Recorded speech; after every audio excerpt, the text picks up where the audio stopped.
காலையில் எழுந்தவுடன் உள்ளங்கையை ஏன் பார்க்க வேண்டும்?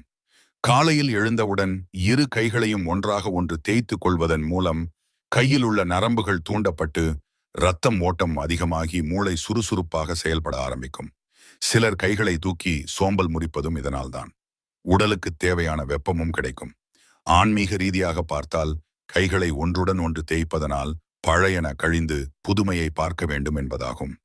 மேலும் உள்ளங்கைகளைப் போலவே நம் வாழ்க்கை வெண்மையாக வளமாக இருக்க வேண்டும் என இறைவனை பிரார்த்தித்து எழ வேண்டும். நமது கைகளின் நுனியில் லட்சுமி தேவியும் மத்தியிலும் சரஸ்வதி தேவியும் மணிக்கட்டின் மேற்பகுதியில் துர்கா தேவியும் உள்ளனர். அவர்களை காலையில் எழுந்தவுடன் நமது கைகளில் தரிசிப்பதனால் அன்றைய நாளுக்குரிய கல்வியும் செல்வமும் துணிவும் கிடைக்கும். இறைவனை மனதால் நினைத்து மானசீகமாக பிரார்த்திக்க வேண்டும். எச்செயலும் செய்வதற்கும் நமக்கு சக்தி வேண்டும். சக்தியின் நெருக்கமான கருவி நம் கைகள். இதனால்தான் பெரியவர்கள்